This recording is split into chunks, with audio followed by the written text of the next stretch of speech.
Stage की चमक, लाखों फैंस की चीखें और आइडल्स की चमचमाती मुस्कानें, यही है के पॉप का असली चेहरा। लेकिन इसके पीछे छिपा है एक ऐसा सच जिसे सुनकर आप 100% हैरान हो जाएंगे। के पॉप सिर्फ साउथ कोरिया में ही नहीं बल्कि पूरी दुनिया में फैला हुआ है। BTS, ब्लैकपिंक, एक्सो जैसे ग्रुप्स आज ग्लोबल आइकन बन चुके हैं। लेकिन ये फेम और ग्लैमर उतना आसान नहीं है जितना बाहर से देखने में लगता है। असलियत ये है कि इस इंडस्ट्री में कंपटीशन बहुत ज्यादा है और प्रेशर उससे भी ज्यादा। तो चलिए इस वीडियो में जानते हैं BTS के असली सच्चाई के बारे में और उनके खिलखिलाते चेहरे के पीछे के दर्द के बारे में विस्तार से जानते हैं। वीडियो को फटाफट से लाइक कर लो और चैनल पर सब्सक्राइब करके बने रहो वीडियो के साथ। के पॉप में अपना फ्यूचर बनाने के लिए बचपन से ही बच्चे ऑडिशन देकर ट्रेनिंग करने लगते हैं, जहां ट्रेनिंग चलती है कम से कम 12 से 16 घंटे तक और उनको भी कंटिन्यू प्रैक्टिस करना पड़ता है। सिंगिंग करना पड़ता है, डांसिंग सीखना पड़ता है, लैंग्वेज पर पकड़ होना चाहिए और फिटनेस ताबड़तोड़ होना चाहिए। और यही सब कारण है कि जो बच्चे ट्रेनिंग में लग जाते हैं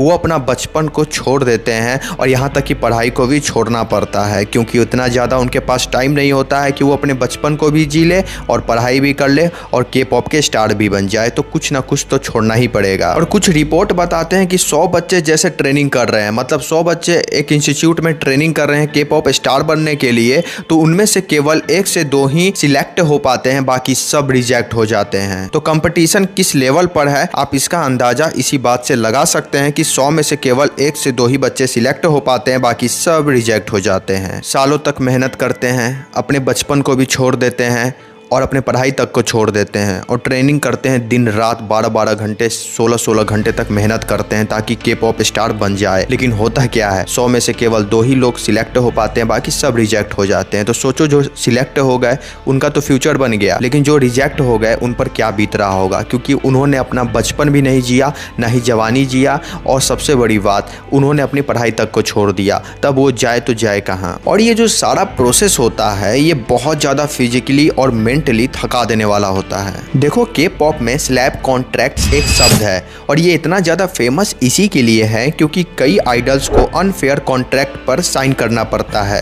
कॉन्ट्रैक्ट अक्सर 7 से 10 साल तक चलता है। इसमें आइडल्स की पर्सनल लाइफ तक को कंट्रोल किया जाता है। सोचो आपकी पर्सनल लाइफ को कोई और कंट्रोल कर रहा है, आप चाह कर भी कुछ नहीं कर सकते हैं, बस देख सकते हैं और अपने को सिलेक्ट होने तक का इंतजार कर सकते हैं और उससे ज़्यादा आप कुछ भी नहीं कर सकते हैं। और आप जब स्लैब कॉन्ट्रैक्ट पर साइन करते हैं तो आपके फ्रीडम पर रोक लगा दिया जाता है, मतलब बहुत ज़्यादा रिस्ट्रिक्शन लगा दिया जाता है। फिर आपके सोशल मीडिया आपको पूरे तरीके से मॉनिटरिंग किया जाता है। 2009 में group of TV XQ member ने अपनी कंपनी SM इंटरटेनमेंट के खिलाफ लीगल केस किया था, क्योंकि अनफेयर कॉन्ट्रैक्ट को लेकर वो बहुत ज़्यादा परेशान थे। क्योंकि सोच रहे हो जो आप सोशल मीडिया यूज कर रहे हो उस पर किसी और का कंट्रोल होगा, आपके पर्सनल लाइफ पर किसी और का कंट्रोल होगा, मतलब जिंदगी आपकी है, बॉडी आपका है, पर कंट्रोल कोई और करेगा। आप बिल्कुल भी नहीं कर सकते हैं। आप चाहे जितना भी कोशिश कर ले, आप अपने आप को कंट्रोल नहीं कर सकते हो, कंट्रोल कोई और ही करेगा। और ये सब बात इस चीज़ को साबित करती है कि इस इंडस्ट्री में सचमुच में बहुत ज़्यादा प्रेशर और कंपटीशन है। देखो साउथ कोरिया में पहले से ही हाई प्रेशर सोसाइटी है और के पॉप आइडल पर डबल प्रेशर होता है।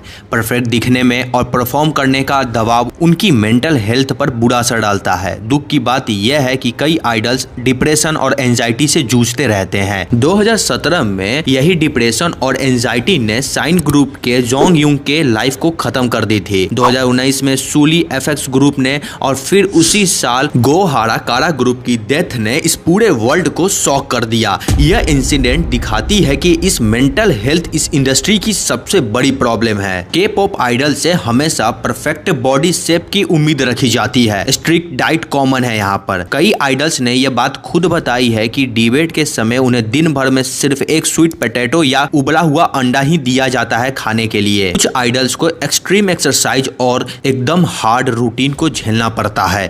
इससे हेल्थ इशू और ईटिंग डिसऑर्डर कॉमन हो जाती है। यह कोई रूमर नहीं है। कई आइडल्स ने इंटरव्यू में अपनी डाइट स्ट्रगल के बारे में ओपनली सबको बताया है और समझाया है कि यह कोई बच्चों का खेल नहीं है। यहाँ पर आना तो मेंटली फ्री होके आना, क्योंकि मेंटल हेल्थ का यहाँ पर डैश बाई डैश लगा दिया जाता है। शरीर केवल आपका और कंट्रोल सारा हमारा रहेगा। और यही चीज के पॉप इंडस्ट्री में फॉलो किया जाता है। के पॉप फैंडम्स की दुनिया की सबसे बड़ी फैंडम में से एक है, लेकिन फैंस कभी कभी टॉक्सिक भी हो जाते हैं। बीटीएस की छोटी सी छोटी मिस्टेक वायरल हो जाती है और आइडल्स को ऑनलाइन हेट मिलना शुरू हो जाता है। एग्जाम्पल, सूली को लगातार ऑनलाइन ट्रोलिंग और हेट का सामना करना पड़ा था। साइबर बुलिंग और आइडल्स की मेंटल हेल्थ पर बहुत ज़्यादा बुरा असर डालता है।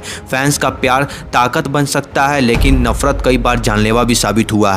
इसी के लिए के पॉप बाहर से जितना चमकदार दिखता है, अंदर से उतना ही ज़्यादा मुश्किल है। ट्रेनिंग में बचपन चला जाता है, आइडल्स की आज़ादी चली जाती है, उनकी हेल्थ, उनका मेंटल पीस सब दांव पर लग जाता है। और अगली बार जब आप अपने फेवरेट आइडल को स्टेज पर देखें तो सिर्फ उनका ग्लैमर मत देखिएगा, उनके स्ट्रगल और उनके पीछे का सारा स्ट्रगल का कहानी आप समझिएगा, क्योंकि वो बहुत ज़्यादा डीप डिप्रेशन से गुजरते हुए स्टेज तक पहुँचे हैं। यह हर कोई नहीं कर पाता है। और किसी का मजाक आप पल भर के लिए बना सकते हैं, लेकिन उनमें जिसके लिए आप मजाक बना रहे हो उसका पूरा ज़िंदगी दांव पर लगा था, उनकी मेहनत लगी थी, उनका डिप्रेशन, उनका एंजाइटी, सब कुछ उनको वहाँ तक पहुँचाया है आप लोगों के सामने। तो किसी को हेट देने से पहले अपने अंदर ज़रूर झांक के देख लेना कि आप किस लेवल पर हैं और किसके लिए बोल रहे हैं। हम किसी को सपोर्ट नहीं करते हैं, ना बीटीएस को करते हैं, ना ही किसी को करते हैं। जो सच्चे मायने में मेहनत करते हैं हम उन्हीं का सपोर्ट करते हैं। आपको ये इन्फॉर्मेशन कैसी लगी कमेंट बॉक्स में ज़रूर बताइएगा। और अगर आपको हमारी मेहनत 1% भी पसंद आती है तो वीडियो को लाइक और चैनल को सब्सक्राइब कर लीजिएगा। अगला वीडियो और भी ज़्यादा डीप और नॉलेजेबल है। जय हिंद, जय भारत।